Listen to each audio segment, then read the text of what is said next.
हम और तुम ये शरीर नहीं हैं। हम तो इन शरीर के अंदर रहने वाली आत्माएं हैं। ये शरीर तो केवल हमारे रथ हैं। हम उसके स्वामी हैं। रथ के टूटने से स्वामी नहीं टूट जाता।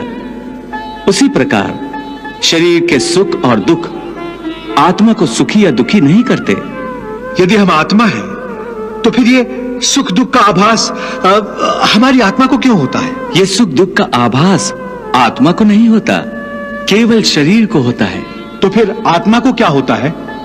आत्मा को कुछ नहीं होता, क्योंकि ये होना न होना, सुख दुख, सर्दी गर्मी, ये सब प्रकृति के नियम हैं। आत्मा तो अविनाशी परमात्मा का अंश है, इसलिए आत्मा प्रकृति की सीमा से बाहर है। आत्मा अचिंत्य है, मानवीय चेतना के चिंतन के घेरे में नहीं आती। अर्जुन, आत्मा पर प्रकृति और सृष्टि के नियम लागू ही नहीं होते, क्योंकि वो सृष्टि और प्रकृति दोनों ही की पहुंच से बाहर है। जैसे एक चिंगारी अग्नि का ही अंश होती है, वैसे ही आत्मा परमात्मा का ही अंश होता है। इसलिए वो नित्य, अजन्मा, सनातन और सर्वव्यापी है, स्थिर रहने वाला और अचल है। अछेद्यो अयम अदायो अयम अक्लेद्यो अशोष एव च नित्यः सर्वगता स्थाणुर अचलो अयम सनातनः। हे पार्थ, आत्मा को न कोई शस्त्र काट सकता है, न उसे अग्नि जला सकती है। इसको जल नहीं गला सकता, न इसे वायु ही सुखा सकती है। नैनम छिन्दन्ति शस्त्राणि नैनम दहति पावकः न चैनम क्लेदन्त्यापो न शोष्यति मारुतः।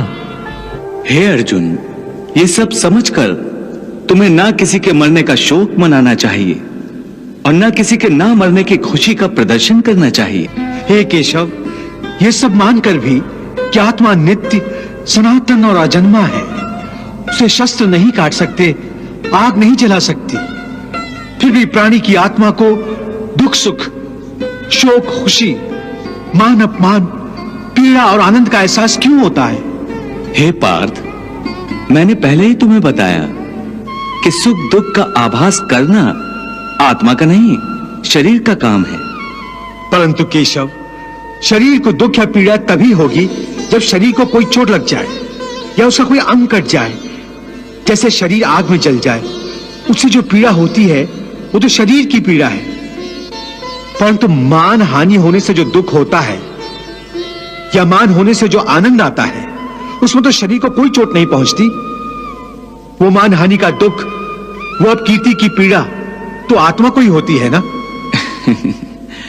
नहीं अर्जुन, ये कीर्ति अपकीर्ति, मान अपमान, ये लाभ हानि, ये जीतने का आनंद अथवा हारने की पीड़ा, ये भी आत्मा को नहीं होती। ये आत्मा का काम नहीं है, ये तो मन की शरारत है।